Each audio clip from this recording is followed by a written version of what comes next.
ఈ కీర్తన స్తుతి అర్పణ కీర్తన అన్న టైటిల్ మనం చూస్తున్నాం. సో దేవుణ్ణి స్తుతిస్తూ రాసిన కీర్తన.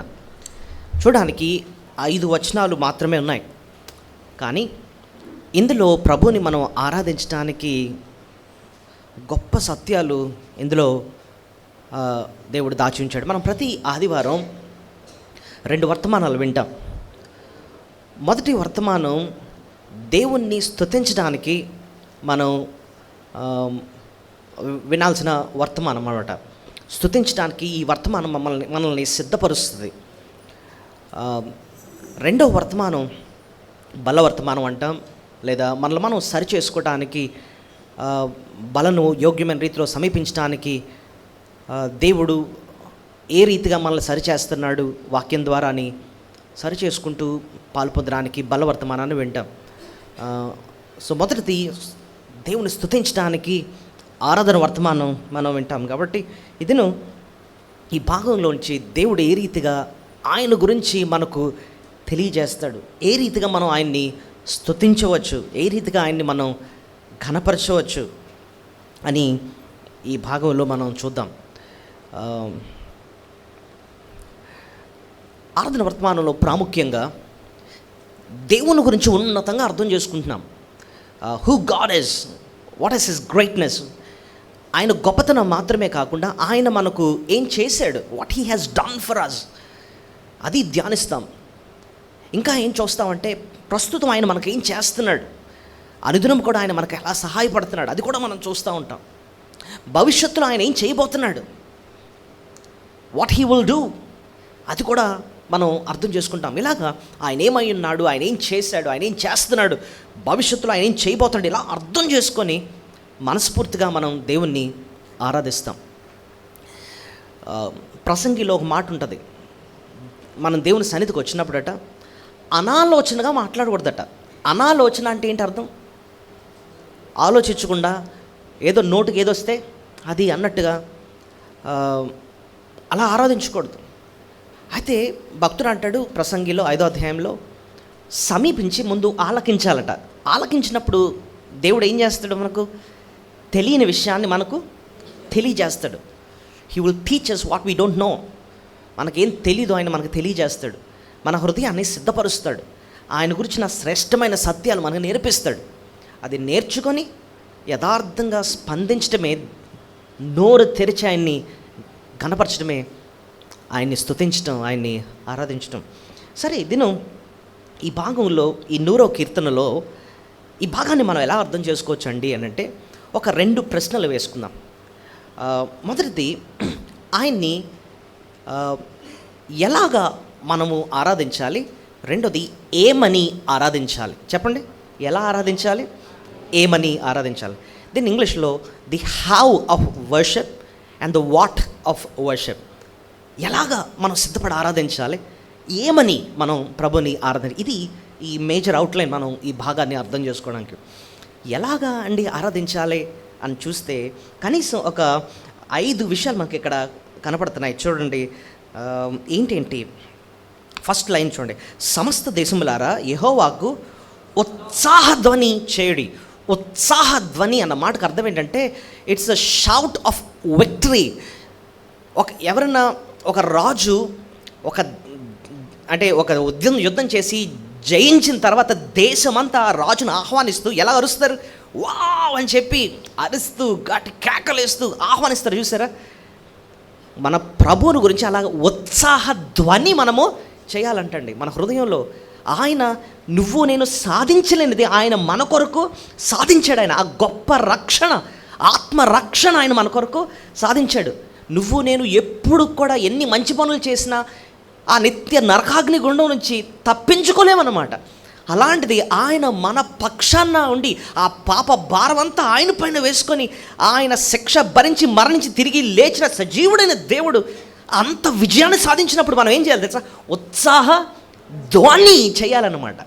అది ఆ రక్షణ యొక్క విలువ అర్థమైతేనే ఆ ఉత్సాహ ధ్వని మనకు బయటికి వస్తుంది కదండి. ఒక దేశం వరల్డ్ కప్ కొట్టింది అనుకోండి, మొత్తం జనం అందరూ ఉత్సాహ ధ్వని చేస్తారు కదండి. అలాగా దేవుడు మనకు సాధించిన విజయాన్ని బట్టే మనం ఉత్సాహ ధ్వని చేయాలటండి. అది దేవుని ఆరాధించేటప్పుడు ఆయన కోరేది. సో ఇంగ్లీష్లో మేక్ అ జాయ్ఫుల్ నాయిస్ అన్న మాట ఉంటుంది అనమాట. ఉత్సాహ ధ్వని, ధ్వని అన్న పదాన్ని మనం గుర్తుపెట్టుకుందాం. ఇంకెలాగా ఆయన్ని ఆరాధించాలి అంటే అందరినీ ఆహ్వానిస్తూ ఆరాధించాలట. ఏం చేయాలట? అందరినీ ఆహ్వానించాలి. అందుకో ఫస్ట్ లైన్లోనే ఏముంది చూడండి, సమస్త దేశములారా యెహోవాకు ఉత్సాహ ధ్వని చేయడి. ఎలా ఇన్వైట్ చేస్తున్నాడు? ఉట్టి నేను ఒక్కడే కాదు, నా ప్రజలు మాత్రమే కాదు, సమస్త దేశములారా యెహోవాకు ఉత్సాహ ధ్వని చేయండి. యేసుక్రీస్తు అందరికీ ప్రభు, ఆయన అందరికీ రక్షకుడు. కాబట్టి రక్షింపబడిన ప్రతి వారలారా, ప్రతి దేశము నుండి దేవుణ్ణి మీరు ఏం చేయాలి? స్తుతులు చెల్లించాలి. ప్రకటన గ్రంథం 5వ అధ్యాయంలో ఒక మంచి మాట ఉంటుంది. ఆయన ఏ ఏ ప్రాంతం నుంచి ప్రభు మనల్ని రక్షించాడు అని చూడడానికి ప్రకటన గ్రంథం 5వ అధ్యాయము ఆయన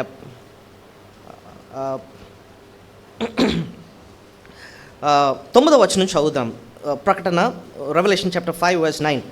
ఆ పెద్దలు, నీవు ఆ గ్రంథమును తీసుకొని దాని ముద్రను విప్పుటకు యోగ్యుడవు, నీవు వధింపబడిన వాడవై నీ రక్తం ఇచ్చి, ఇప్పుడు చూడండి, ప్రతి వంశములోను ఆయా భాషలో మాట్లాడేవారిలోను ప్రతి ప్రజల్లోనూ ప్రతి జనముల్లోనూ దేవుని కొరకు మనుషులను కొని మా దేవునికి వారిని ఒక రాజ్యముగా యాజకులుగా చేసేవి. వారు గనుక వారు భూలోకమందు ఏలుదరని క్రొత్త పాట పాడుదరు. ఎక్కడెక్కడి నుంచి అంటే ఏ గుంపు నుంచి ప్రభు రక్షించుకున్నాడట?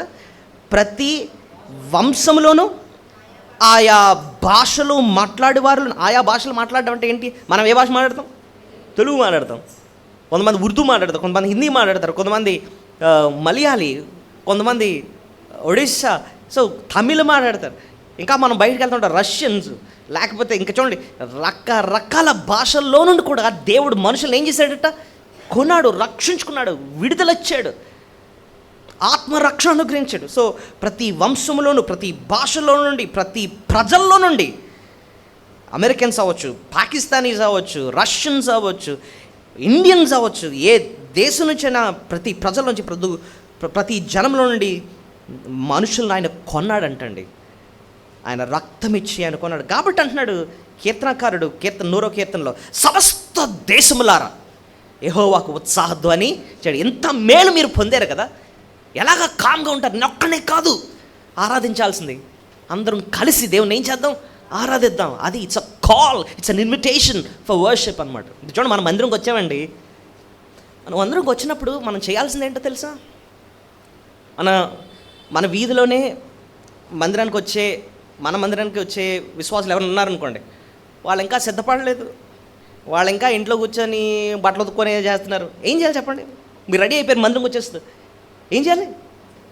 చూసి ఇంకా రెడీ అవ్వలేదు, మీరు టైం అయిపోతుంది, పదండి, 9 గంటలకు మొదలెట్టేస్తారు, ఆరాధించాలి, ఈ పనులను తర్వాత పెట్టుకుందరులేండి, ముందు మనం ఎక్కడికి వెళ్ళాలి? మందిరానికి వెళ్ళాలి. అలాగా మనం ఏం చేయాలట? ఆహ్వానించాలంట, పురుకొల్పుకోవాలంట. హెబ్రీ పత్రికలో ఏముంది? ఆ దినము సమీపించుకోలేదు వాళ్ళకు ఏం చేసుకోవాలట? పురుకొల్పుకుంటూ ఉండాలట. Encourage one another. అదే అన్నాడు ఇక్కడ భక్తుడు. మనం వెళ్తుంది ఏదో చిన్న పనికి కాదు, దేవుణ్ణి ఆరాధించడానికి ఉత్సాహ ధ్వని చేయడానికి వెళ్తున్నాం. కాబట్టి సమస్త జనులారా రండి అని చెప్పి ఇన్వైట్ చేయాలంటండి. మనం వెళ్ళేది ఒక పెళ్ళికి కాదు, లేకపోతే ఒక పార్టీకి కాదు, లేకపోతే ఏదో రాజకీయ మీటింగ్ కాదు, దేవుణ్ణి ఆరాధించడానికి వెళ్తున్నాం. కాబట్టి భక్తుడు అంటున్నాడు ఉత్సాహ ధ్వని చేస్తూ ఆయన ఆరాధించాలి. అంతేకాకుండా అందరినీ ఆహ్వానిస్తూ దేవుని మనం ఆ రీతిగా సిద్ధపడుతూ స్తుతులు చెల్లించాలి. రైట్, ఇంకా చూద్దాం. ఇక్కడ ఇంకో మాట ఉందండి. సమస్త దేశములారా యెహోవాకు ఉత్సాహ ధ్వని చేయండి, సంతోషముతో యెహోవాను సేవించు. సరే, వచ్చిన తర్వాత దేవుని స్తుతించేటప్పుడు ఎలాగంటండి ఆయన్ని సేవించాలి? సంతోషంతో. సంతోషం అంటే అది ఎలా వస్తుందంటే, దేవుడిచ్చిన రక్షణ యొక్క విలువ మనం అర్థం చేసుకున్నప్పుడు మన హృదయం ఏమొస్తుంది తెలుసా అండి? సంతోషం వస్తుంది. ఆయన ఎంత మేలు చేశాడో నాకు, ఆ మేలు యొక్క విలువ అర్థమయ్యే కొలది ఎంతో సంతోషం మనకు ఉప్పొంగుతుంది అనమాట. మనకే ఎవరన్నా సర్వింగ్ చేస్తున్నారండి, పరిచర్య చేస్తున్నారు, సంతోషంతో చేయకుండా విసుగుతో చేస్తున్నారనుకోండి, మనమే అంగీకరించం. ఇప్పుడు భోజనాలు పెట్టారండి, ఒక ఆయన కూర వడ్డిస్తున్నాడు అనుకుందాం, విసుక్కుంటూ ఎసుగా ఎసుగా అని చెప్పి ఇసుక్కుంటూ వేస్తున్నాడు అనుకోండి, మనకు ఎలా ఉంటుంది చెప్పండి? వదే నీ కూర వద్దు, నాకు వద్దు, నువ్వు వెళ్ళి అదలకు అంటారు. ఎందుకంటే అతను ఎలా చేయట్లేదు, సంతోషంతో చేయట్లేదు. ఎందుకు గత వారం మనం మరియా మార్త గురించి ధ్యానించాం కదండి, లాస్ట్ వీక్. మార్త ప్రభుకి గొప్ప పరిచయం చేసేస్తుంది, బట్టలు వండేస్తుంది, అది చేస్తుంది, ఇది చేస్తుంది, కానీ లోపల హృదయం అంతా ఎలా ఉంది? కోపం. నేను ఒక్కడే చేస్తున్నాను, నాకు ఎవరు సహాయం ఉండరు, అందరూ హ్యాపీ కూర్చొని వింటూ ఉంటారు వాక్యం, ఆ మేరీ చూడు అసలు కనీసం నాకు హెల్ప్ చేయట్లేదు చెప్పి విసుగుతో, కోపంతో, స్వార్థంతో, ఇలాంటి మనసుతో మంచి పనే చేస్తుంది. కానీ ప్రభు కనీసం ఆమె వైపు కూడా ఒకసారి ఇలాగ చూడలేదు. మరీ వైపు చూసుకుంటూ వాక్యం చెప్తున్నాడు అంతే. ఆయన దేవునికి కావాల్సింది ఏదో అలవాటుగా వచ్చి చేయటం, లేకపోతే ఏదో కోపంతోనో, లేకపోతే సందేహంతోనో, లేకపోతే విసుగుతోనో తప్పదన్నట్టు వచ్చి కూర్చొని ఏదో చేయడం ఆయనకి అస్సలు అది ఇష్టం ఉండదండి. దేవుని మనం ఆరాధించేది ఎలా చేయాలంటే తెలుసా? సంతోషంతో. సో ఇప్పటికే 3 విషయాలు మనకు అర్థమైంది. ఉత్సాహ ధ్వని చేయాలి, అంతేకాకుండా అందరినీ ఆహ్వానిస్తూ మనం దేవుని స్తుతించాలి. మూడోదేమో సంతోషంతో దేవుణ్ణి ఆరాధించాలి. సంతోషంతో దేవుడు ఆ మనసును చూస్తాడంట, ఎంత సంతోషంతో, ఎంత ఇష్టంగా నన్ను ఆరాధిస్తుంది అన్నట్టుగా ప్రభు చూస్తాడన్నమాట. ఇంకా 4వది ఆయన సన్నిధికి రావాలట. ఎక్కడ వస్తుందండి చూడండి, ఉత్సాహ గానము చేయొచ్చు ఆయన సన్నిధికి రండి. ఇంట్లో కూర్చోండి అని లేదు, నేను ఇంట్లో కూర్చొని నేను ఒక్కనే పాడపడుతూ ఉంటానండి అంటే కాదు, ఆయన సన్నిధికి నువ్వు రావాలి. వారమంతా నువ్వు చక్కగా కూర్చొని ప్రభుని ఆరాధించుకున్నావు, అంతా బాగానే ఉంది. కానీ ఆదివారం మనం చేస్తుంది ఏంటంటే దేవుని బిడ్డలంగా కలుస్తున్నాం, ఒక శరీరంగా కలుస్తున్నాం, కలిసి దేవుణ్ణి ఆరాధించడానికి. అయితే నువ్వు చేయాల్సింది ఏంటంటే ఆ దేవుని సన్నిధికి పరుగున రావాలన్నమాట. 4వ వచనంలో కూడా అదే మాట అంటున్నాడు, కృతజ్ఞత అర్పణం చెల్లించు ఆయన గుమ్మంలో ప్రవేశించినట్టే యెరూషలేములో దేవాలయం యొక్క గుమ్మాలు తెరవండి, ఆ గుమ్మాల్లో నేను ప్రవేశించి దేవుని నేను ఆరాధించాలి అని. దేవుడు మనకు మంచి మందిరం ఇచ్చాడు, మంచి సంఘబిడ్డలను ఇచ్చాడు, వాక్యం ఇస్తున్నాడు. దేవుణ్ణి కలుసుకోవటానికి, ఆయన ఆరాధించడానికి వెళుతున్నాం. పరుగున ఆయన సన్నిధికి రావాలి. ఏదో ఒకసారి అవ్వలేదు అంటే అది వేరే విషయం. కానీ నీకు ఎలా ఉండాలంటే, ఇప్పుడు చూడండి, హాస్టల్లో బోల్డంత కాలం ఉన్న వాళ్ళకి సడన్గా సెలవులు ఇచ్చి ఇంటికి వెళ్ళండి అని చెప్పి అన్న వాళ్ళకి పిల్లలకి ఎలా ఉంటుంది చెప్పండి? ఎప్పుడు ఇంటికి వెళ్ళిపోవాలని ఉంటుంది, అంతేనా? మనకి ఆదివారం దేవుని సన్నిధికి రావడానికి అలాంటి మనసు రావాలట. ఎప్పుడు వెళ్ళిపోవాలి మందిరానికి. శనివారమే నీకు ఆ ఆతృత వచ్చేస్తుంది అనమాట. రేపు ఉదయం నేను త్వరగా టైంకి వెళ్ళిపోవాలన్నది. కొంతమంది ఆదివారం 10 అయినా ఇంకా మంచం మీద ఉండి లెగట్లేదు అనుకోండి, అనుకుందాం, ఓకే, దాన్ని బట్టి అర్థమైపోతుంది అన్నమాట దేవుని పట్ల ఎంత ప్రేమ వాళ్ళకి ఉందో అర్థమైపోతుంది అన్నమాట. So Sunday is not holiday for believers. విశ్వాసులకు ఆదివారం సెలవు కాదు, ఆయన దేవునితో గడిపే సమయం అది కదండి. సో ఇప్పుడు చెప్పండి, కీర్తన, ఈ 100వ కీర్తన మనకి ఎలా నేర్పిస్తుంది చెప్పండి? ఎలా సిద్ధపడాలట? మనం సంతోష ధ్వని చేయాలట, ఇంకా అందరినీ ఆహ్వానిస్తూ ఆయన స్తుతించాలట, ఇంకా సంతోషంతో ఆయన సేవించాలి, ఇంకా ఆయన సన్నిధికి రావాలి, ఇంకోటి పాడాలంటండి, కీర్తనలు పాడాలట. ఎక్కడ అసలు చూడండి 4వ వచనం, కృతజ్ఞతలు చెల్లించు ఆయన గుమ్మంలో ప్రవేశించు, కీర్తనలు పాడుచు ఆయన ఆవరణంలో ప్రవేశించు. ఏం పాడాలట? కీర్తనలు పాడాలంటండి. కీర్తనలు అంటే పాటలు పాడాలంట. దేవునికి పాటలు పాడడం ఆయనకి ఎంతో ఇష్టం. గాడ్స్ ఫేవరెట్ డిష్ అన్నమాట.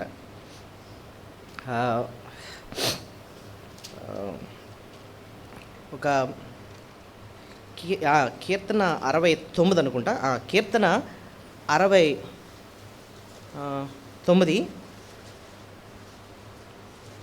30-31 వచనం చూడండి. కీర్తనలతో నేను దేవుని నామాన్ని స్తుతించెదను, కృతజ్ఞతార్పణములతో నేను ఆయన గణపరచెదను.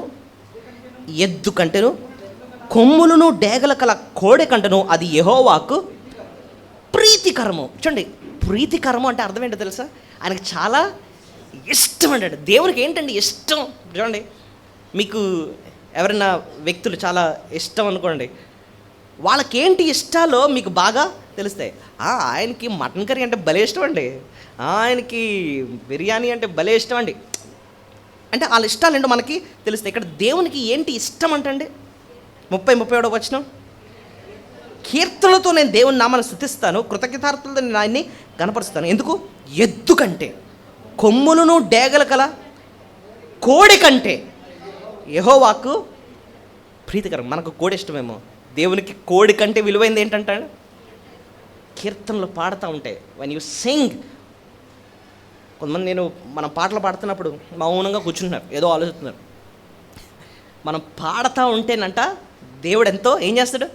సంతోషిస్తాడంటండి. ఈ రీతిగా మనం దేవుణ్ణి మనం స్తుతులు చెల్లించాలి. సో ఎలాగా ఆయన స్తుతించాలని చెప్పి 5 శ్రేష్టమైన విషయాలు ఇంతవరకు మనం చూసాం. అయితే రెండో భాగంగా ఏమని ప్రభుని ఆరాధించాలి, ద వాట్ ఆఫ్ వర్షిప్. ఈ భాగంలో కూడా మనం ఒక 7 విలువైన విషయాలు మనం ధ్యానించుకొని ప్రభుని ఆరాధించడానికి ముందుకు వెళదాం. 7 లెసన్స్ క్లుప్తంగానే మనం చూద్దాము. ఈ సామ్ 100లో ఏంటి ఆ 7 విషయాలు ప్రభుని మనం ఆరాధించడానికి. మొట్టమొదటిదంటండి, దేవుడు ఆయనతో మనకిచ్చిన ఆ సహవాసాన్ని బట్టే మనం దేవుని స్తుతులు చెల్లించాలంట.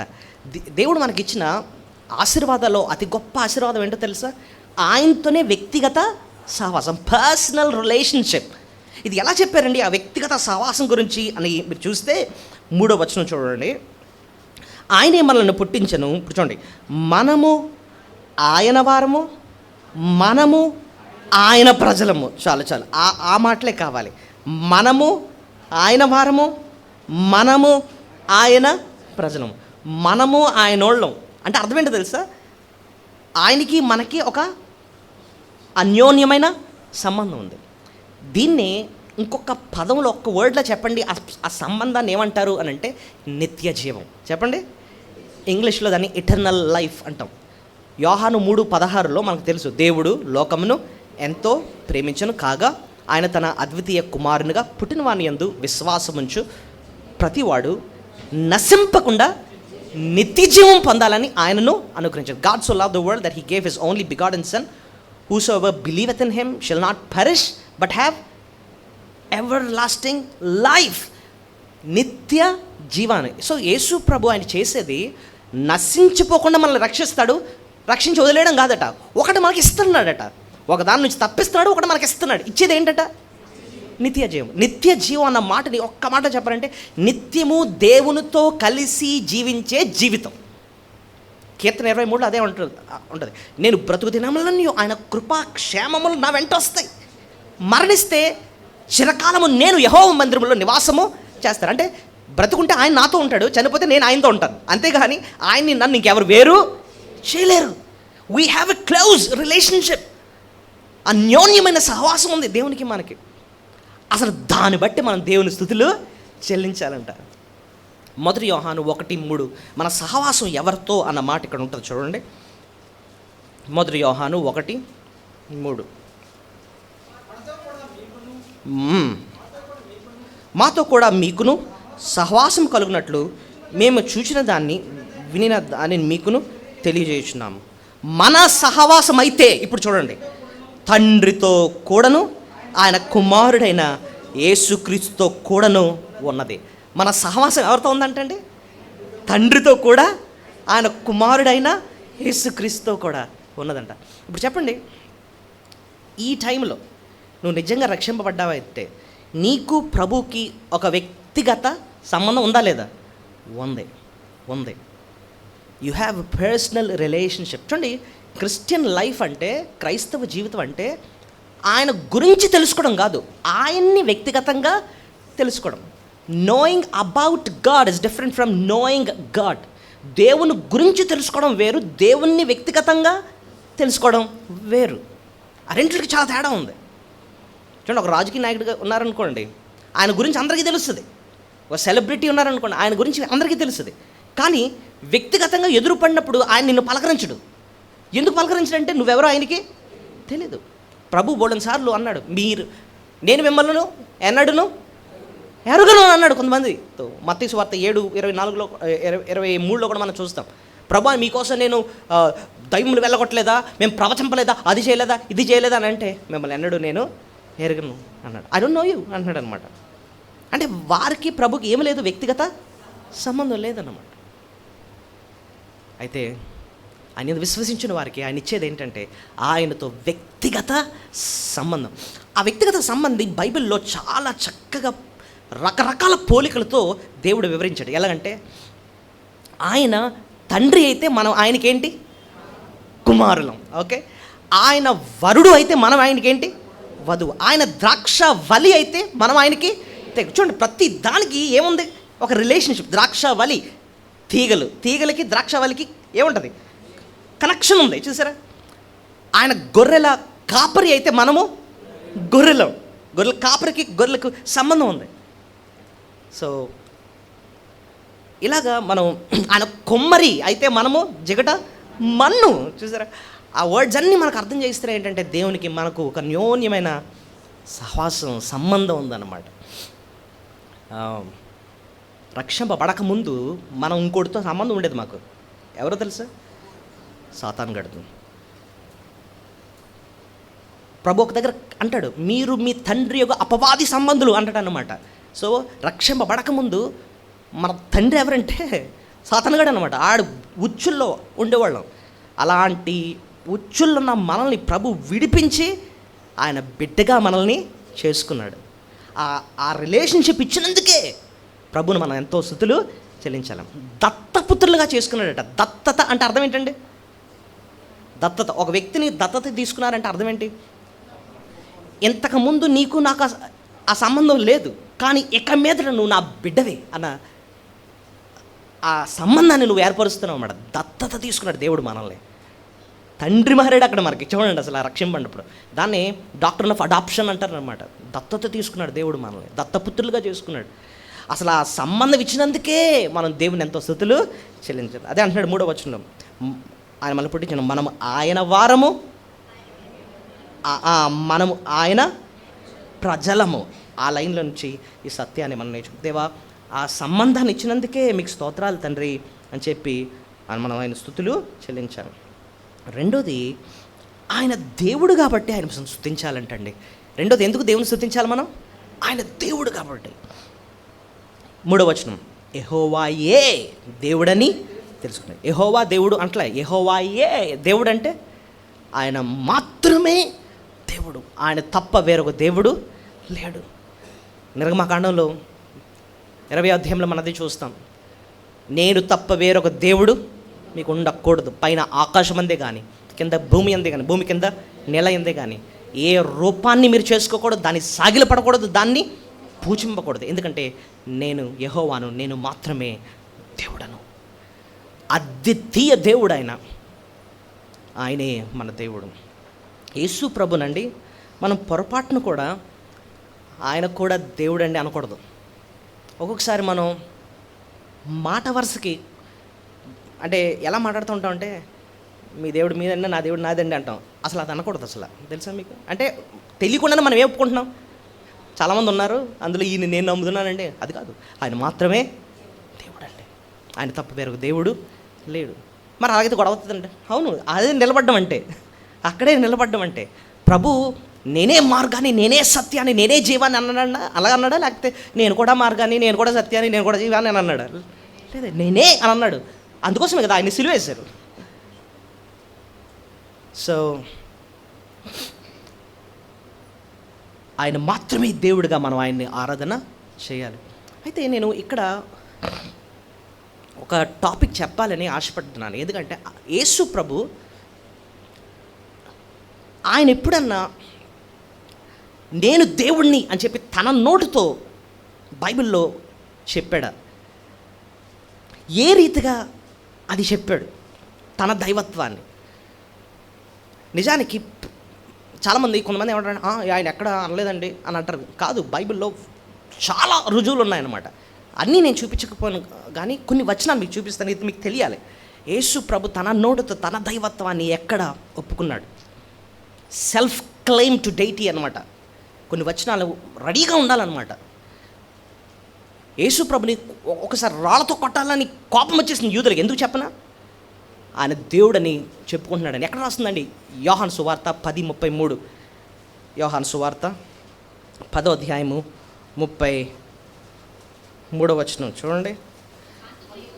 అందుకు యూదులు, నువ్వు మనుష్యుడివై ఉండి దేవుడినని చెప్పుకునిచావు గనుక దేవదోషణ చేసినందుకే నిన్ను రాళ్ళతో కొట్టుదం కానీ మంచి క్రియ చేసినది కాదని ఆయనతో చెప్పి. సో యేసు ప్రభు ఏమని చెప్పుకుంటున్నాడు తన గురించి? దేవుడును అని చెప్పుకుంటున్నాడు. కాబట్టి యూదులకు ఏమొచ్చిందంట? కోపం వచ్చిందంటండి. అయితే ఈ వచనాన్ని బేస్ చేసుకొని యేసు ప్రభు ఎక్కడెక్కడ తన దైవత్వాన్ని ఒప్పుకున్నాడు అనడానికి కొన్ని వచనాలు మీకు చూపిస్తాను. మీకు అవసరం అయితే నోట్ చేసుకోండి, ఎందుకంటే మీకు చాలా అవసరం ఉంటాయి ఇలాంటి మాటలు. అంటే దేవుడు పలకాల్సిన మాటలు మాత్రమే ఈయన పలుకుతున్నాడు అనమాట. మళ్ళీ ఒకసారి చెప్తున్నాను, కొన్ని స్టేట్మెంట్స్ ఎవరు పలకాలి? దేవుడే పలకాలి, ఆయనకే వర్తిస్తాయి అలాంటి మాటలు. అలాంటి మాటలు ఎవరు పలికారు? యేసు ప్రభు. అవి మీకు చూపిస్తాను. మొదటిది యోహాను 14:1 చూడండి. జాన్ 14:1 ఇక్కడ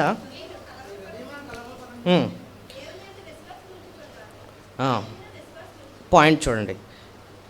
మీ హృదయం అందు కలవరపడనీయకుడి, దేవుని యందు విశ్వాసం ఉంచుతున్నారు కదా, నా యందు విశ్వాసం ఉంచుడి. సో ఫస్ట్ దేవుడు మాత్రమే పలకాల్సిన మాట యేసయ్య ఏమంటున్నాడు చెప్పండి?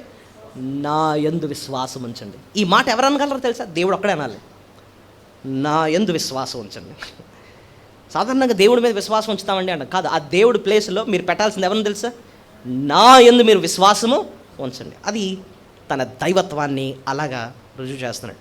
కొంచెం కిందకి వెళ్ళండి, 14:14 ఇక్కడ తన దైవత్వాన్ని తెలియజేసే పదం ఏంటి మీరు చెప్పాల?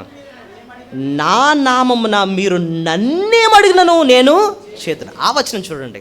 మనం సాధారణంగా ఎవరికి ప్రార్థన చేయాలి? మనిషికా దేవునికా? దేవునికి. కానీ యేసుప్రభు ఇక్కడ అంటున్న మాట ఏంటో తెలుసా?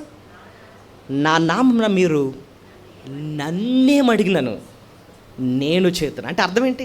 నాకు ప్రార్థన చేయండి, నా యందు విశ్వాసం ఉంచండి అని చెప్పాడు. నాకు ప్రార్థన చేయండి. అక్కడ కూడా ఆయన ఏం ఒప్పుకుంటున్నాడు? తన దైవత్వాన్ని. ఇంకా మీకు చూపిస్తాను. అంటే యూదులకు అసలు ఎందుకు ఈయన మీద అంత కోపం వచ్చింది? మత్తయి సువార్త 12వ అధ్యాయము 6వ వచనం. మత్తయి సువార్త 12వ అధ్యాయము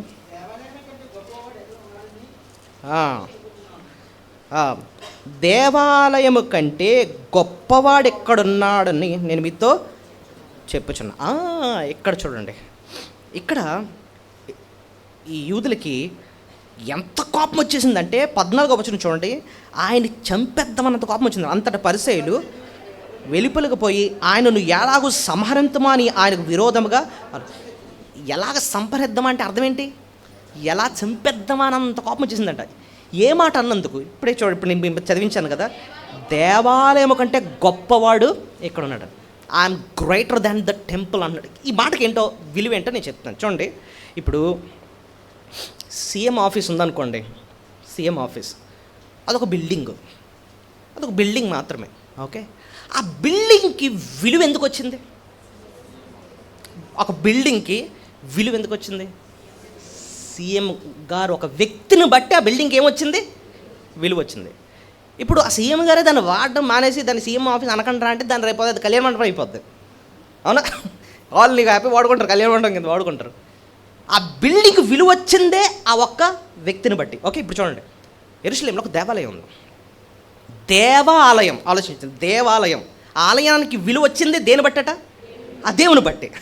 అర్థమైంది మీకు? ఇప్పుడు ప్రభు ఆ దేవాలయం ముందు నించొని అంటున్నాడు, ఈ దేవాలయం కంటే గొప్పవాడు ఎక్కడ ఉన్నాడు అంటే అర్థం ఏంటో తెలుసా? ఈ దేవాలయానికి విలువ వచ్చిందే నా బట్టి.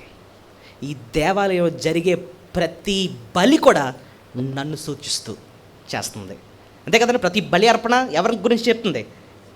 లోక పాపాలు మోసుకొని పోవు దేవుని గొర్రెపిల్లైన ప్రభుని కోసం మారుతుంది. అక్కడ అంటున్నాడు, ఈ దేవాలయం కంటే గొప్పవాడు ఎక్కడ ఉన్నాడు. అక్కడ ఒక మాటలో చెప్పాలంటే నేను దేవుణ్ణి. దెబ్బకి వీళ్ళకి అర్థమైపోయింది పాయింట్ అక్కడ. ఈయన్ని ఎలా సంహరిద్దాం అన్నంత కోపం యూదులకి వచ్చేసిందంటండి. అర్థమవుతుంది మీకు? సో యేసుప్రభు తన దైవత్వాన్ని ఒప్పుకుంటున్నాడా లేదా చెప్పండి. దేవాలయం ఇక్కడ గొప్పవాడు ఇక్కడ ఉన్నాడు, నా యందు విశ్వాసం ఉంచండి, నాకు ప్రార్థన చేయండి. ఇంకోటి చెప్తాను చూడండి, మార్కు సువార్త 2వ అధ్యాయం. మార్కు సువార్త 2వ అధ్యాయం 5వ వచనం. అది కాదండి, పాపములు క్షమించుటకు యేసు వారి విశ్వాసం చూచి కుమారుడు నీ పాపములు క్షమిపోడి ఉన్నవని పక్షవాయుగలతో చెప్పిన శాస్త్రుల్లో కొందరు అక్కడ కూర్చుని వారు ఇతడు ఇట్లెందుకు చెప్పుచున్నాడు, దేవదోషం చేయించున్నాడు కదా, దేవుడు ఒక్కడే తప్ప పాపములు క్షమింపగలవాడు ఎవడని తమ హృదయంలో ఆలోచించుకుని వారు తమలో తాము ఇలాగ ఆలోచించుకుంటా యేసు వెంటనే తన ఆత్మలు తెలుసుకొని మీరా ఇట్లా సంగతి హృదయంలో ఎందుకు ఆలోచించుకొనిచున్నారు, నీ పాపంలో క్షమింపబడి ఉన్నవని చెప్పుడు సులభమా, నీవు లేచి పరిపెత్తుకొని చెప్పుడు సులభమా, అయితే పాపంలో క్షమించుటకు భూమి మీద మనుష్య కుమారునికి అధికారము కలదని మీరు తెలుసుకున్నారు. చూడండి, ఇక్కడ యేసుప్రభు దైవత్వాన్ని ఎలా ఒప్పుకున్నాడు. ఇక్కడ పరిశీలి ఏమంటున్నారు, దేవుడు ఒక్కడే తప్ప పాపాలు క్షమించే అధికారం ఎవరికి లేదే. కానీ ప్రభు అక్కడ పాపాలు క్షమించి అంటున్నాడు, పాపాలు క్షమించే అధికారం నాకు ఉంది అంటే ఇండైరెక్ట్ ఏం చెప్తున్నాడు, నేను దేవుని కాబట్టే పాపాలని క్షమిస్తాను. ఎన్ని రుజువులండి, ఎన్ని రుజువులండి. ఇవన్నీ కూడా మారుమ్రోగుతున్నట్టు చెప్తున్నాయి ఆయనే నిజమైన దేవుడని. మనం ఎందుకు ఆయన ఆరాధిస్తాము, ఎందుకంటే ఆయన నిజమైన దేవుడు. ఇంకో వచనం కూడా చూపిస్తాను, అంటే ఇది ఇంపార్టెంట్ కాబట్టి చెప్తున్నాను. యేసు ప్రభు తన నోటితో నేనే సృష్టికర్తను అని చెప్పాడు. ఎక్కడండి? యెషయా గ్రంథం 48వ అధ్యాయం, ఐజియా 48. యెషయా గ్రంథం 48వ అధ్యాయం 13వ వచనం చూడండి.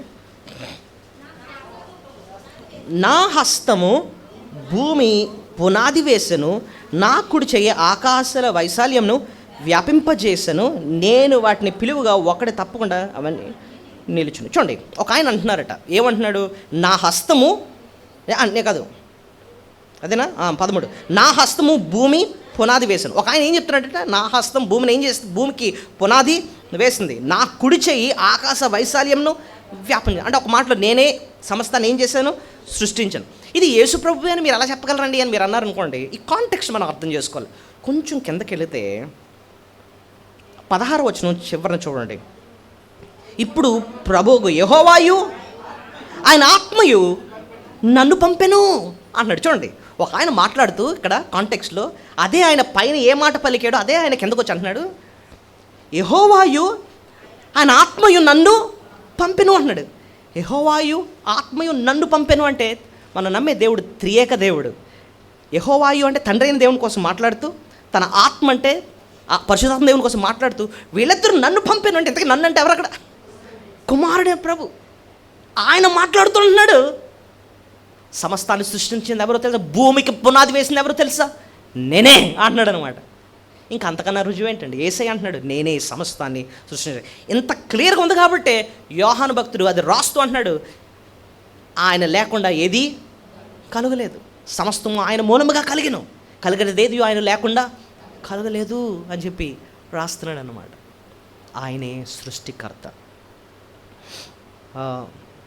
ఇంకా రుజువులు కావాలంటే మీకు ప్రకటన గ్రంథంలో ప్రభు అంటాడు, ఆల్ఫా ఓమేగా, మొదటివాడును కడపడివాడును నేనే, మృతునందును కానీ యుగ యుగములు సజీవుడును, మొదటివాడును కడపడివాడును అన్న మాట దేవుడు మాత్రమే పలకాలి. ఆమె టర్నల్ నిత్యం ఉండేవాడిని ఏసే అంటున్నాడు, నేను మొదటివాడును కడపటివాడను అంటున్నాడు. అదొక రుజువు మనకి. ఇంకోటి తెలుసా, యేసు ప్రభు ఆరాధన అంగీకరించాడు. యేసు ప్రభు ఆరాధన అంగీకరించాడు. బైబిల్లో మనుషులు అంగీకరించలేదు, నిజమైన మనుషులు అంగీకరించలేదు, నిజమైన దేవదూతలు అంగీకరించలేదు. మీరు ఎవరైనా చెప్పగలరా? ఎక్కడో ఒకసారి అపోస్తల కార్యంలో పౌలు బర్మ వీళ్ళ దగ్గర వాళ్ళ దేవతలా పూజిస్తూ ఉంటే వాళ్ళు చెప్పేస్తారు, మేము మనుషులు మాత్రమే, దేవునికి మాత్రమే మీరు ఆరాధన అన్నది చెల్లించాలని చెప్పి వాళ్ళు ఒప్పుకోరు. ప్రకటన గ్రంథం 22వ అధ్యాయంలో కూడా దేవదూత పాదాల మీద పడిపోతూ ఉంటే దేవదూత అంగీకరించలేదు. ఎక్కడో చూడండి, ప్రకటన 22:8-9 వచనాలు అనుకుంటా. యోహాను, నేను ఈ సంగతి చూచినవాడు, నేను చూచినవాడు, నేను చూపిన దూత పాదముల ఎదుట నమస్కారము చేయుటకు సాగిలపడగా అతడు, వద్దు సుమి, నేను నీతోనూ ప్రవక్తలైన నీ సహోదరులతోనూ ఉన్న వాక్యం గైకొని వారు సహాదాసుడను దేవునికే నమస్కారము చేయమని చెప్పాను. దేవదూత పాదాల మీద పడిపోతూ ఉంటే దేవదూత అంటున్నాడంట యోహానుతో, ఇదిగో నువ్వు నా పాదాల మీద పడకూడదు, నాకు కాదు నువ్వు నమస్కారం చేయాల్సిందే, దేవునికే నువ్వు నమస్కారము చేయాలి. సో నిజమైన దేవదూత కూడా ఏం అంగీకరించట్లేదు, ఆరాధన సాధారణంగా అంగీకరిస్తాడు. నన్ను నా కాలు మీద పడండి అని చెప్పి అంటాడు. యేసుప్రభుని అన్నాడు, నా కాలుకు మొక్కు నీకు అన్నీ చేస్తాను అన్నాడు, సైతానుగాడు కాబట్టి. కానీ నిజమైన దేవదూతలు, పరిశుద్ధ దూతలు దేవుని ఆరాధన అసలు అంగీకరించరు, దేవుడికే చెల్లాలి ఘనత అంటారు. యేసుప్రభు ఈ లోకానికి వచ్చినప్పుడు ఎవరెవరండి ఆయనకు మొక్కారు?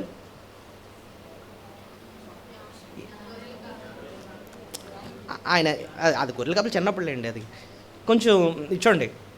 ప్రభు తిరిగి లేచిన తర్వాత స్త్రీలు వచ్చి ఆయన పాదాల మీద పడి ఆయనకి మ్రొక్కరి అన్నమాట ఉంటుంది. శిష్యులు ఆయన మ్రొక్కారు.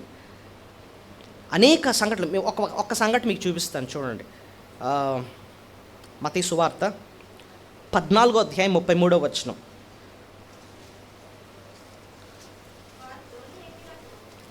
14:33. వారు దోణి ఎక్కినప్పుడు గాలి అణిగాను, అంతటా దోణిలో ఉన్నవారు వచ్చి, నీవు నిజముగా దేవుని కుమారుడని చెప్పి ఆయనకు మ్రొక్కిరి. ఎవరికి మ్రొక్కిరట? యేసు ప్రభుకి మ్రొక్కిరి అంటే ఆయన ఆరాధించరి. ఇక్కడ కూడా యేసు ప్రభు బాబు నాకు మొక్కకండి అని అన్నాడా? లేదే, అంగీకరిస్తున్నాడు. ఎందుకు అంగీకరించాడు? ఆయన దేవుడు కాబట్టి. సో ఈ వచనాలన్నీ మనకి ఏం నేర్పిస్తున్నాయి చెప్పండి? యేసు ప్రభు తన దైవత్వాన్ని తన నోటితోనే ఒప్పుకున్నాడు. అసలు దాన్ని బట్టి మనం దేవుని ఏం చేయాలండి? స్తుతులు. ఎంత లోతైన సత్యం దేవుడు ఇందులో దాచి ఉంచాడు. మళ్ళీ 100వ కీర్తనకి వెళ్ళిపోదాం. ఇంకెలాగా మనం ప్రభుని ఆరాధించాలి? 7 విషయాలు అన్నాను, టైం చాలా తక్కువ ఉంది, కానీ జస్ట్ మెయిన్ పాయింట్స్ నేను చెప్పి నేను ముగిస్తాను.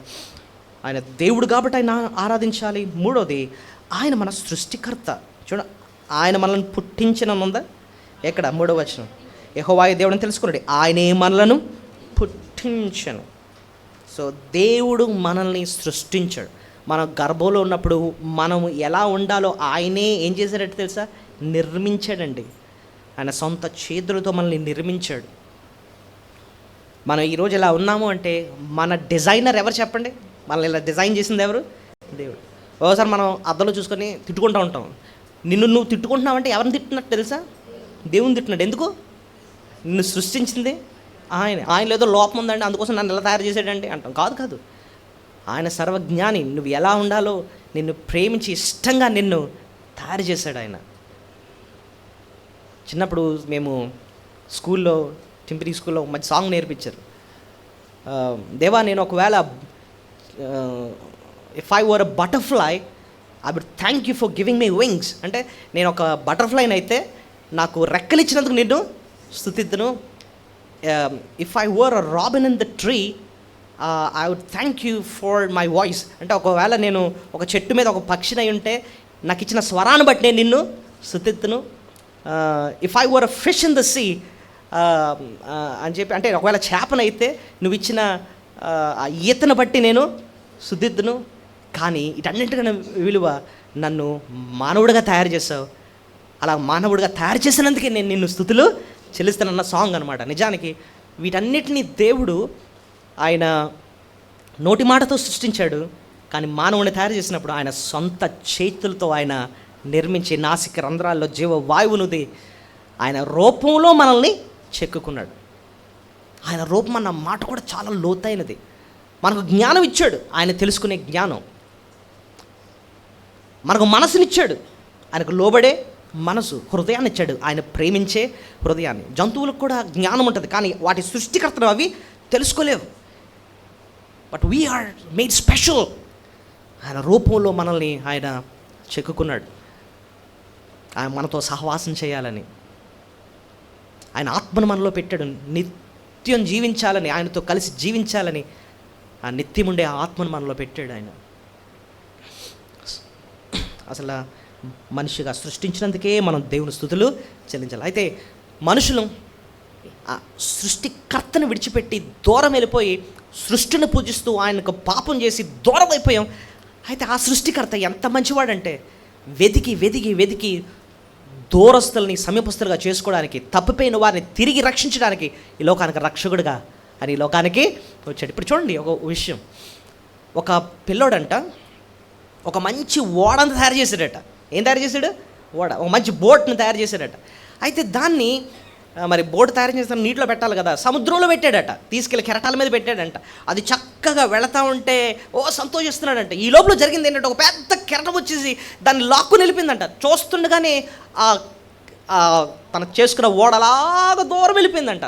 తనకు చాలా కాలం నీళ్ళు వచ్చేసాయండి. అరే ఎంతో ప్రేమగా చేసుకున్నాను ఈ ఓడను, ఏంటి నన్ను వదిలి వెళ్ళిపోయింది, దూరం వెళ్ళిపోయింది, అది ఎలాగా అని చెప్పి చాలా బాధపడతా ఉంటే ఒకరోజు ఏం జరిగిందంటేనంట, ఆయన సంతకెళ్ళాడట. ఈ సంతకెళ్ళి షాప్స్ ఉంటాయి కదా, షాప్స్ని అలా చూస్తూ ఉంటే సడన్గా దూరం నుంచి షాప్ బయటన ఒక ఓడ ఉందట.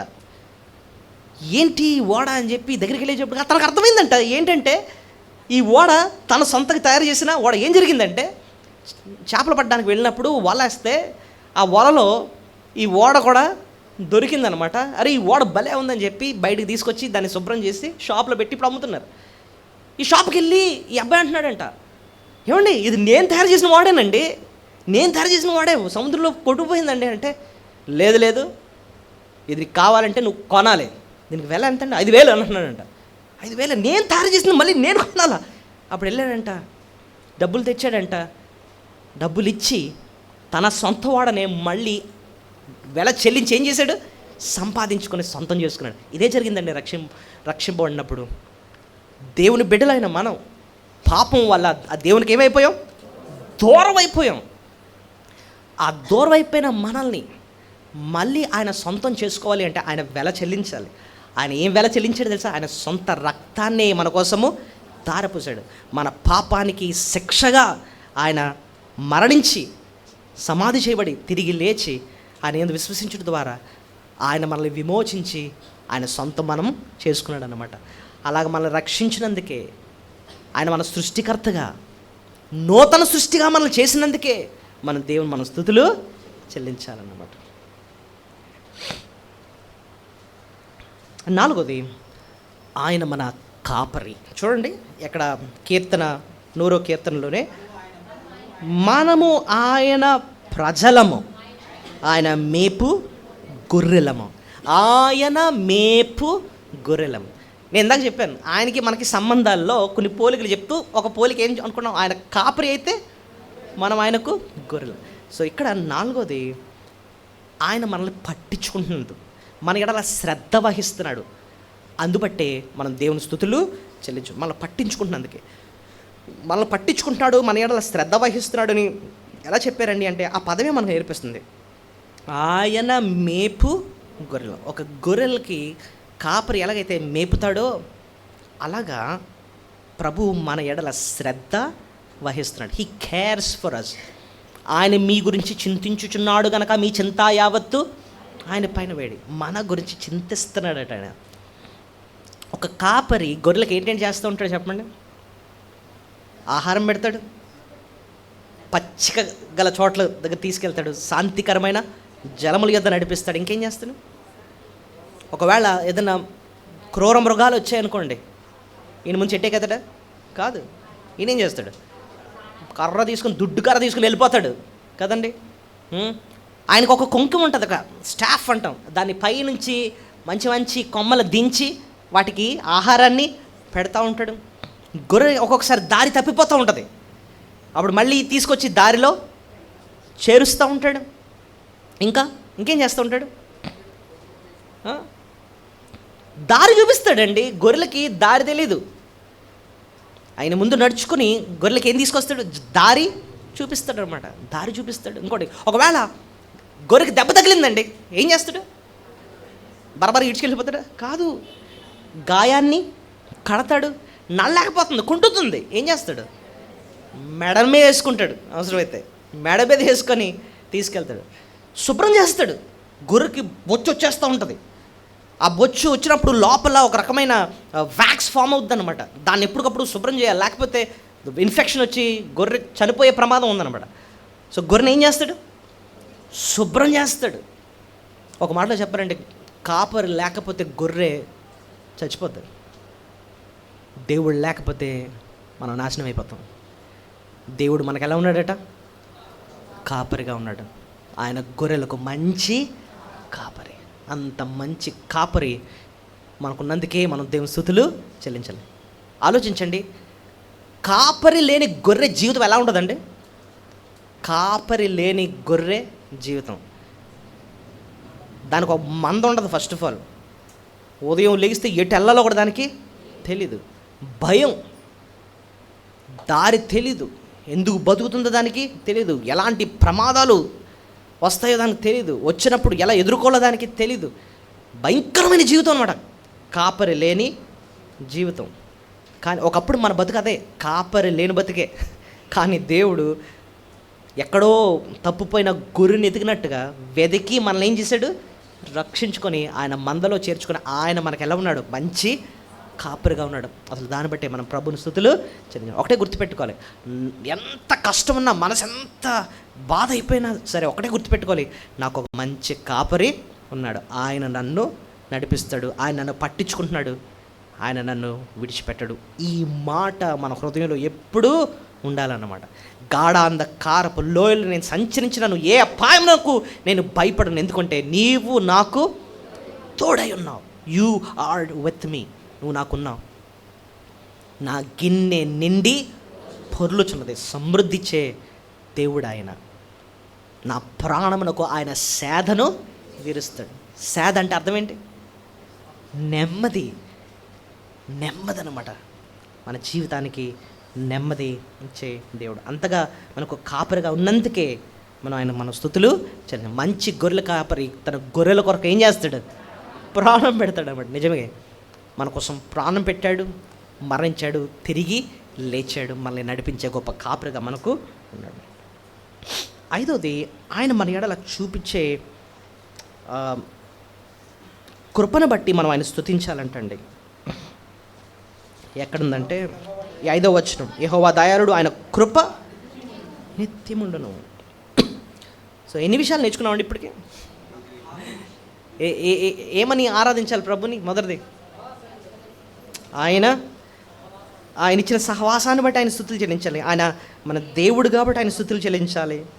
ఇంకా ఆయన మన సృష్టికర్తగా ఆయన మనం స్తుతించాలి. 4వది, ఆయన మన పట్ల ఒక కాపరి వలె శ్రద్ధ చూపిస్తున్నందుకు ఆయన స్తుతులు చెల్లించాలి. 5వది, ఆయన మన పట్ల చూపించిన కృపను బట్టి ఆయన మన స్తుతులు చెల్లించాలి.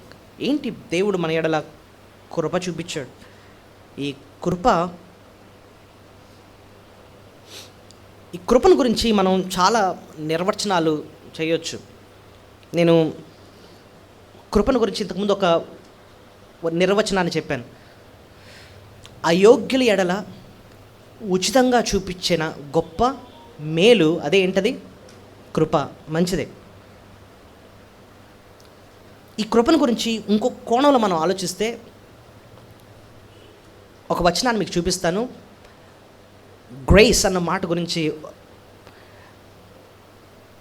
ఇర్మియా గ్రంథం 31వ అధ్యాయము 3వ వచనం.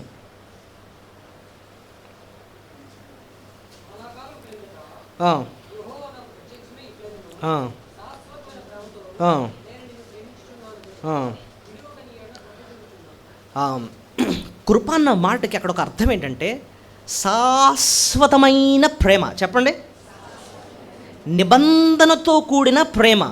ఏంటది? నిబంధనతో కూడిన ప్రేమ అంటే అర్థం ఏంటంటే, దేవుడు నిన్ను ప్రేమిస్తాను, నిత్యము ప్రేమిస్తానని చెప్పి నీకు వాగ్దానం చేశాడు. అది ఎంతకాలం మనం ప్రేమిస్తాడట? శాశ్వతం ప్రేమిస్తాడంటండి. అది శాశ్వతమైన ప్రేమ, నిబంధనతో కూడిన ప్రేమ. అందుకోసం అంటున్నాడు, శాశ్వతమైన ప్రేమతో నేను నిన్ను ప్రేమిస్తున్నాను, విడువక నీ ఎడల ఏం చూపిస్తాను? కృప చూపిస్తాను. ఆ కృపకు అర్థమే ఏంటంటే అది నిబంధనతో కూడిన శాశ్వతమైన ప్రేమ. అది మనం ఒకటి అర్థం చేసుకోవచ్చు. అయోగ్యులైన చూపించిన ప్రేమ, అంతేకాకుండా వెల కట్టలేని ప్రేమ అది. అయితే ఈ కృపచేత ప్రభు మనల్ని రక్షించుకున్నాడు, కృపచేత మనల్ని పిలుచుకున్నాడు, కృపచేత మన విశ్వాసాన్ని అనుగ్రహించాడు. చాలా వచనాలు ఉన్నాయి, అంత సమయం లేదు కాబట్టి ఒక 2 వచనాలు మీకు చూపిస్తాను. అపోస్తుల కార్యములు 15:11 చూడండి. అపోస్తుల కార్యములు 15:11. కృపచేత ఆయన ఏం చేశాడు?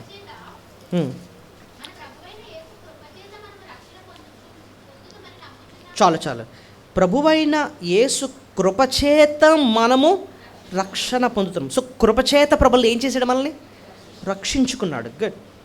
కొంచెం ఒక 2 పేజీలు తిప్పితే అపోస్తుల కార్యములు 18:27 చూడండి. ఇక్కడ కృపచేత ఆయన మనకి ఏం అనుగ్రహించాడు? తర్వాత అతడు అక్కయ్యప్పుడు ఆయన చేర్చుకున్న వల్ల సహోదరులు ప్రోత్సాహపరిచి అక్కడ శిష్యులు రాసిరి. అక్కడికి వచ్చి కృపచేత విశ్వసించు వారికి చాలా సహాయం చేసి చూడండి. కృపచేత డాష్ ఏంటది? విశ్వసించు వారికి. అంటే మనం విశ్వాసం ఉంచుతున్నామంటే కూడా దేని బట్టట? కమాన్, దేవుని మీద విశ్వాసం ఉంచుతున్నామంటే దేని బట్టి? ఆయన కృపచేత కదండి. సో విశ్వాసము చేత కృపచేత ఆయన విశ్వాసం అనుగ్రహించాడు, కృపచేత మనల్ని రక్షించుకున్నాడు. అపోస్తుల కార్యం 15లో ఏం చూసాం? కృపచేత మనల్ని రక్షించుకుంటున్నాడు. 18:27లో మనం ఏం చూసాం? విశ్వాసాన్ని అనుగ్రహించాడు. ఆయన విశ్వాసం అనుగ్రహించి రక్షించుకున్నాడు. కృపచేత మనల్ని పిలుచుకున్నాడట. గలతీ 1:15లో అంటున్నాడు చూడండి. గలతీ 1:15లో, గలేషియన్స్ 1:15.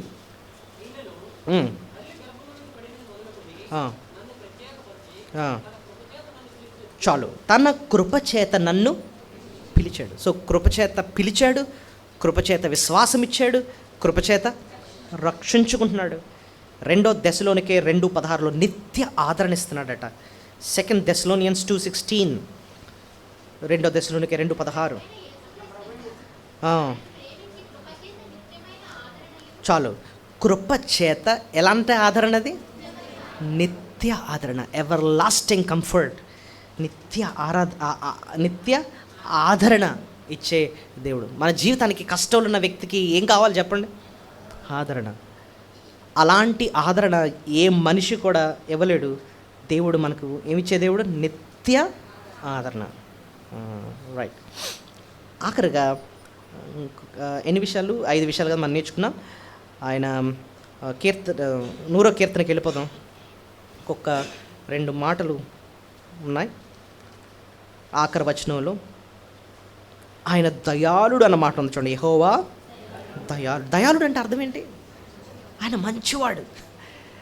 ఆయన ఎంత మంచివాడంటే అయోగ్యులకు కూడా ఆయన మంచి చేస్తున్నాడు. మన మంచివారు కాదు, ఆయన మనకు సూర్యుని ఉదయింపజేసేది, మనకు సమృద్ధి అయిన వర్షాన్ని అనుగ్రహించేది. మనం చెడ్డవారమే, అనీతివంతులమే అయినప్పటికీ కూడా ఆయన ప్రేమించి మన ప్రతి అవసరాన్ని కూడా ఆయన తీరుస్తున్నాడు. ఎందుకంటే ఆయన దయాళుడు, ఆయన మంచి దేవుడు. Is a good God. ఆఖరిగా ఆయన సత్యము తరతరములు ఉండను. సత్యం అన్న మాటకు అర్థం ఏంటంటే, అంటే విశ్వాస్యత, అది కరెక్ట్గా అర్థం. సత్యం అంటే ఏదో మాటలు కాదు, విశ్వాస్యత, నమ్మదగిన దేవుడు అని అర్థం. ఒక్క మాటలో చెప్పాలంటే ఆయన సత్యము తరతరములుండును అన్న మాటకి అర్థం ఆయన మాట తప్పని దేవుడు. ఒక మాటలో నమ్మదగిన దేవుడు, మాట తప్పని దేవుడు. ఈయన సత్యవంతుడండి అంటే అర్థం ఏంటంటే ఆయన నమ్మొచ్చండి, ఆయనలో సత్యం ఉంది, ఆయన నమ్మొచ్చండి. ఆయన ఏదైనా మాట ఇచ్చే ఖచ్చితంగా దాని మీద నిలబడతాడండి.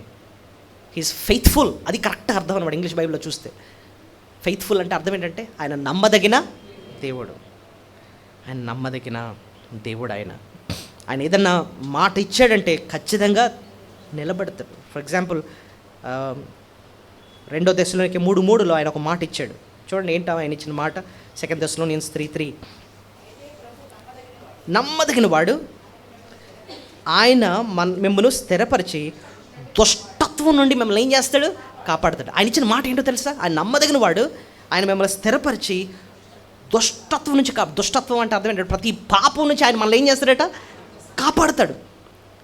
ఆయన నమ్మదగిన దేవుడు. మనం ఏదైనా పాపంతో పోరాడుతాం అనుకోండి, ఇదే జ్ఞాపకం చేసుకో, దేవా నువ్వు నమ్మదగిన దేవుడు కదా నాయన, నువ్వు మాట ఇచ్చావు, ప్రతి దుష్టత్వం నుంచి కూడా నువ్వు నన్ను ఏం చేస్తావు? కాపాడుతావు. నన్ను కాపాడు తండ్రి. ఎందుకంటే ఆయన నమ్మదగిన దేవుడు. ఆయన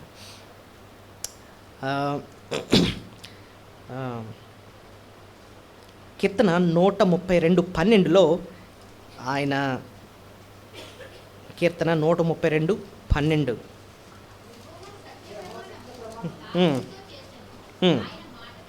బా ఎంత మంచి మాట చూడండి. యెహోవా సత్య ప్రమాణం దావీదుతో చేశాను, ఆయన మాట తప్పనివాడు.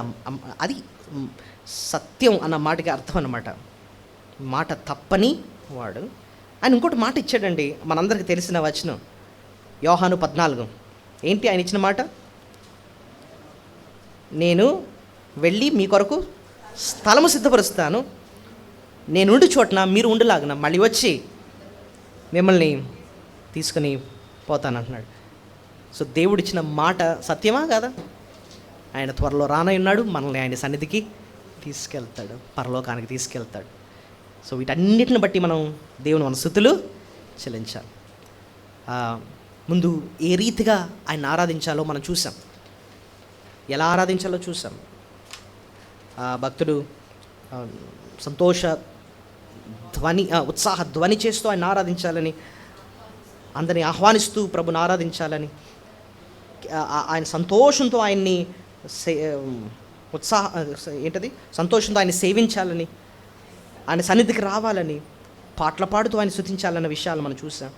తర్వాత ఏమని ఆరాధించాలి అని అంటే, ఆయన ఇచ్చిన అన్యోన్యమైన సహవాసాన్ని బట్టి ఆయన స్తుతించాలి. ఆయన దేవుడు కాబట్టి ఆయన స్తుతించాలని, ఆయన మన సృష్టికర్తగా ఆయన మనం స్తుతించాలి. ఒక కాపరిగా మనల్ని పట్టించుకున్నందుకే ఆయన మనం స్తుతులు చెల్లించాలి. మన ఎడలు చూపిస్తున్న కృపను బట్టి ఆయన మనం స్తుతించాలి. ఆయన దయాళుడు కాబట్టి మనం ఆయన స్తుతించాలి. మాట తప్పని నమ్మదగిన దేవుడు కాబట్టి ఆయన మన స్తుతులు దయచేసి మోకరించండి.